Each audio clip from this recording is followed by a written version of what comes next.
Hello, good morning बच्चों। आज हम लोग केमिकल इक्विलिब्रियम में रासायनिक साम्य में ला शैताली का नियम पढ़ेंगे। इसके अंतर्गत विभिन्न अभिक्रियाओं पर ताप, दाब, सांद्रता का क्या प्रभाव पड़ता है, इसका अध्ययन करेंगे। ला शैताली ने कहा था कि उत्क्रमणीय अभिक्रिया की साम्य अवस्था पर ताप, दाब या सांद्रता में परिवर्तन किया जाए तो साम्य उस ओर अग्रसर होगा जिधर किए गए प्रभाव अतिशीघ्र दूर हो रहा हो। अर्थात ताप में परिवर्तन करने पर साम्य उस ओर अग्रसर होगा जिधर ताप में कमी हो रही है, और दाब में परिवर्तन करने पर रासायनिक साम्य उस ओर अग्रसर होगा जिधर आयतन की खपत हो रही हो। और इसी प्रकार से सांद्रता में वृद्धि करने पर साम्य उस ओर अग्रसर होगा जिधर सांद्रता की खपत हो रही हो। जैसे फॉर एग्जाम्पल के तौर पे हम समझ सकते हैं N2+3H2 उत्क्रमणीय अभिक्रिया 2NH3। इसमें डेल्टा H बराबर -22.4 किलो कैलोरी है। इसका मतलब ये हुआ कि ये जो 22.4 किलो कैलोरी ऊर्जा है ये निकल रही है, अर्थात ये क्रिया ऊष्माक्षेपी है। तो ऊष्माक्षेपी अभिक्रिया है, तो इसमें अधिक अमोनिया बनाने के लिए हमें कम ताप की आवश्यकता होगी, क्योंकि कम ताप पर सांद्रण अग्र दिशा में जाएगा, क्योंकि इसकी खपत वैक दिशा में हो रही है। अर्थात NH3 इतनी ऊर्जा लेकर के N2 और 3H2 में कन्वर्ट हो रहा है, जबकि अग्र दिशा में N2 और 3H2 बनाने में इतनी ऊर्जा निकल रही है। तो जैसा कहा कि ताप बढ़ाने पर साम्य उस ओर अग्रसर होगा जिधर ऊष्मा की खपत हो रही है, तो खपत वैक दिशा में हो रही है, तो इसलिए साम्य पश्चिम दिशा में जाएगा, यानी कि पश्चिम दिशा की अभिक्रिया तेजी से होगी अगर हम ताप में वृद्धि करते हैं।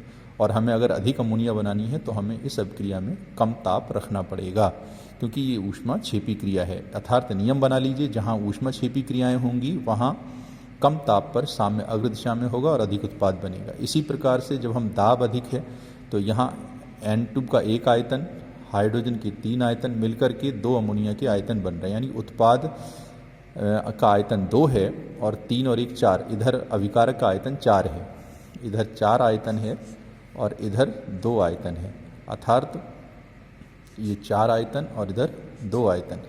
तो दाब में वृद्धि करेंगे तो साम्य उस ओर अग्रसर होगा जिधर आयतन में कमी हो रही है। तो इधर आयतन में कमी हो रही है तो साम्य अग्र दिशा में अग्रसर होगा और इधर अधिक उत्पाद बनेगा। अर्थात यहाँ अधिक दाब करने पर साम्य अग्र दिशा में स्थापित होगा और अधिक उत्पाद बनेगा। इसलिए इस अभिक्रिया में अधिक अमोनिया बनाने के लिए हमको दाब अधिक करना पड़ेगा, क्योंकि इधर आयतन कम है। अर्थात जब उत्पाद का आयतन कम हो तो दाब में वृद्धि करनी पड़ेगी। तो दो नियम हो गए, ऊष्माक्षेपी हो तो कम ताप करना पड़ेगा, और अगर उत्पाद की तरफ, प्रोडक्ट की तरफ आयतन कम है तो दाब बढ़ाना पड़ेगा, तब उत्पाद अधिक बनेगा। अब इसी प्रकार से सांद्रता में अगर हम नाइट्रोजन और हाइड्रोजन का सांद्रण बढ़ाते हैं तो साम्य अग्र दिशा में जाएगा और अधिक अमोनिया बनेगी। इसके अपोजिट अगर अमोनिया का सांद्रण बढ़ाते हैं तो साम्य पश्चिम दिशा में जाएगा और इसका पश्च अभिक्रिया का वेग बढ़ेगा और अमोनिया कम बनेगी। तो इसलिए अधिक अमोनिया बनाने के लिए हमें कम ताप, अधिक दाब और नाइट्रोजन और हाइड्रोजन के अधिक सांद्रण की आवश्यकता पड़ेगी। आइए अगली रिएक्शन में देखते हैं।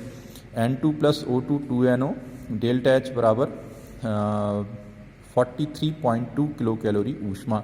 इसमें ये प्लस का निशान है, अर्थात ये ऊष्मा शोषी क्रिया है। तो ऐसी अभिक्रिया में दाब में वृद्धि करने पर साम्य अग्र दिशा में जाएगा और अधिक उत्पाद बनेगा। जैसा आपके सामने दिख रहा है कि क्योंकि ताप बढ़ाने पर साम्य उस ओर जाएगा ना जिधर ऊष्मा की खपत हो रही है, तो अग्र दिशा में खपत हो रही है, ऊष्मा शोषी है कि इतनी ऊष्मा इसको चाहिए तभी ये नाइट्रिक ऑक्साइड में कन्वर्ट होगा।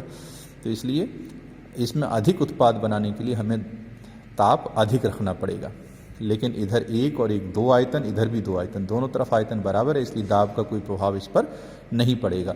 और सांद्रता में वही नाइट्रोजन और ऑक्सीजन का सांद्रण बढ़ा देंगे तो साम्य अग्र दिशा में जाएगा और अधिक उत्पाद बनेगा।